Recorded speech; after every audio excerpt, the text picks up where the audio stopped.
Hi folks, this is your Congressman Dave Loebsack. I've been happy to represent you over the years, and I'm running for re-election again. There are four big reasons why I would like to ask you for your vote and what I'm running on. First, jobs in the economy. Second, education.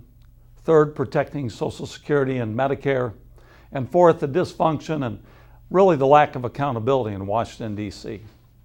On the first one, I grew up in poverty in Sioux City. I had a single parent mom who had an 11th grade education, and I know what it's like to struggle just to put food on the table. But I was fortunate enough to make it and really enter the middle class, teach at Cornell College for a number of years before running for Congress and then being successful in 2006. But I can tell you, when I talk to folks around the district, the first thing they talk to me about is making sure that they have good paying jobs. I think right now, if we were to increase the minimum wage to $10.10 an hour, that would go some distance to making sure that they can do what they need to do to feed their families and to make a go of it. But beyond that, we have to create better paying jobs. This past summer, I just got passed my own jobs bill. It's called my sectors bill that I've been working on for a number of years. And what that bill is going to do is help train folks who are out of a job, folks who are trying to enter the workforce but don't have the proper skills, to train them for the jobs that are available out there that those employers I talk to and tell me all the time that they're looking for folks to fill. Now beyond that, education I really think is the key to making sure that folks can enter the middle class, that they can get those good paying jobs and be successful in life. I'm the ranking member on the Early Education and K through 12 Committee. That means that I'm working as hard as I possibly can to make sure that college is affordable. There are two ways that I've been working on that. One, we've got to keep those interest rates low. I fought the president and Republicans in Congress when they increased those interest rates. I think we need to keep them low. I think also we need to have greater access to Pell Grants. In fact, I fought to keep the Pell Grants where they are at this point. That's so folks like me, when I was growing up, who really didn't have much, are able to go to college and achieve, again, the American dream by being a part of the middle class with a good paying job.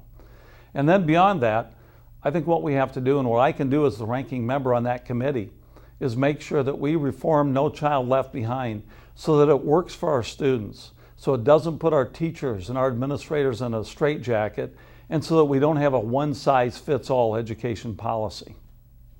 Medicare and Social Security are also very, very important to me.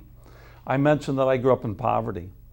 In the 4th grade, my mom took me and my 3 siblings to my maternal grandmother's house. And we would not have been able to put food on the table had it not been for the Social Security survivor benefits that my grandmother was receiving at that point. And I couldn't have made it to college had it not been for the same survivor benefits that I received after my dad died when I was a senior in high school. Unlike my opponent, I don't believe that we should privatize Social Security and turn that retirement trust fund over to Wall Street. That's risky investment that I don't think anybody thinks is a good idea. And on Medicare, unlike my opponent again, I don't think we ought to voucherize that system. If we were to turn Medicare over to the private insurance industry, which is what that is all about, what my opponent proposes, I think again what would happen is we'd jeopardize health care for millions of senior Americans, and that's not acceptable. Finally, we have to do something about the dysfunction in Washington, D.C. We have to hold government accountable. I've worked hard on that over the years as well. In fact, in December of 2011, I was the first member of the Iowa delegation who signed on to the No Budget, No Pay bill. And what that meant was that if Congress didn't pass a budget, then people like me in Congress shouldn't be paid. Finally, we got that into law just a year ago, and I led the way to making sure that that became law. I also have a bill right now that would cut my salary by 10%. I think it's important that members of Congress understand the struggles that folks we represent are going through. And then finally, I don't think that any member of Congress should be allowed to lobby once he or she leaves Congress. It's all about that revolving door of influence. I've taken a personal pledge that I will never lobby when I leave Congress. Now, these are just a number of things that I've been working on. There are a whole lot more things that I want to talk about and have been in this campaign, making sure our veterans are treated properly, any number of other things. I want to hear from you folks. You can go to my website, loebsackforcongress.org. You can tell me what is important to you and what you think I ought to be thinking about this election, and then after the election, what I should be doing in Congress the next 2 years. You can vote now. You can vote anytime between now and November 4th. You can vote by mail. You can go to the county auditor's office and you can vote there in person. You can register to vote on the day that you vote. It's really easy in Iowa. I encourage you to get out, and I hope you'll vote for me.